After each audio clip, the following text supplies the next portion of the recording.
अस्सलाम वालेकुम। कैसे हैं आप सब लोग? उम्मीद है कि खैरियत से होंगे। मैं ये देख रही हूँ कि गुज़िश्ता 3 सालों में ख़वातीन का एहतराम जो है वो तकरीबन जो है वो ख़त्म हो गया है, और अखलाकियात भी अपने आखिरी सांस ले रही है।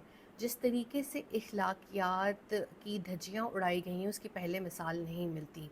ख़वातीन के जो मखसूस मसाइल होते हैं, ख़वातीन इस चीज़ को पसंद नहीं करती कि उन्हें पब्लिकली डिस्कस किया जाए, लेकिन जिस तरीके से इद्दत केस में ख़वातीन के महाना अयाम को डिस्कस किया गया तो तमाम ही पाकिस्तानी ख़वातीन के सर शर्म से झुक गए।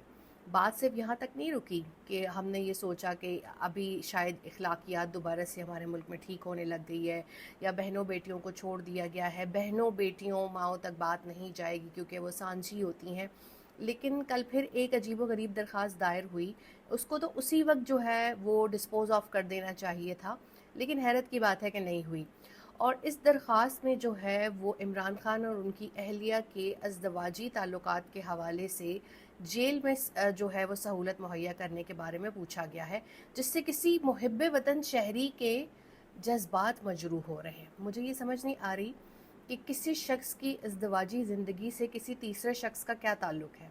उसको जो है वो ये चीज़ क्यों जो है वो पॉइंट आउट करनी पड़ रही है।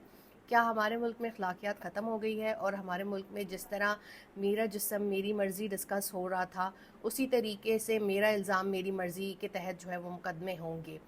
मुझे इस चीज़ पे बहुत हैरत है कि कहाँ कहाँ से ये लोग ऐसी चीज़ें ढूंढ के लाते हैं, इनके जहन में किस तरह से आती हैं वो बातें जो पहले कभी टीवी पे सोशल मीडिया पे नहीं हुई, वो क्यों अब हो रही हैं।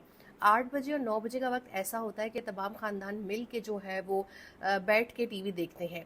उस वक्त जब ये चीज़ें डिस्कस हो रही होंगी वहाँ पे, जिसमें महाना अयाम भी शामिल होंगे और मियाँ बीवी के दरमियान अज़दवाजी ताल्लुकात भी शामिल होंगे, तो वो फिर हमारा फैमिली टाइम तो नहीं रहा, मिल के तो नहीं देख सकते ये तमाम चीज़ें। और फिर इस तरह की चीज़ों को एंटरटेन करना भी जो है वो बहुत अफसोसनाक बात है। हमें ये बात मालूम है कि आइन इस बात की इजाज़त देता है कि कैद में मियाँ बीवी को जो है वो मिलने का वक्त दिया जाता है, लेकिन बेशतर लोग इसको नहीं अवेल करते क्योंकि वो उसमें उस जगह पे उस स्पेस में कैद में कंफर्टेबल फ़ील नहीं करते। लेकिन जिस तरीके से ये चीज़ हुई, मेरी तो यही अदलिया से दरख्वास्त है कि फ़ौरी तौर पर जो है वो इसको डिस्पोज़ ऑफ किया जाए, और किसी तीसरे शख्स के पास, किसी सो कॉल्ड मुहिब्बे वतन के पास ये हक़ नहीं हासिल होना चाहिए कि वो किसी की इद्दत, शादी, अज़दवाजी ताल्लुकात में जो है वो इंटरवीन कर सके। मेरे अपने ऊपर जो है वो जो ये मौजूदा रजीम है इसमें बैठे हुए लोगों ने झूठा इद्दत में शादी का इल्ज़ाम लगाया था, और ये बड़ा खौफनाक और तकलीफ़ दे इल्ज़ाम होता है।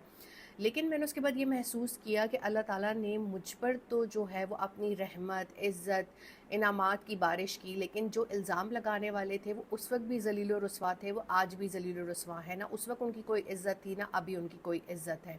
बाज़-औक़ात हमारा सब्र जो है वो अर्श तक पहुँच जाता है। हम बद्दुआ नहीं देते, लेकिन दिल से जो आह निकलती है वो सीधी अर्श तक जाती है। तो ये तमाम चीज़ें जो लोग कर रहे हैं, जो इसको फैला रहे हैं, जो इस पे खुश हो रहे हैं, जो बातें कर रहे हैं, उनको भी ये सोचना चाहिए कि वो पाकिस्तान की अखलाकियात की धज्जियाँ उड़ा रहे हैं और इसको कहाँ लेके जा रहे हैं।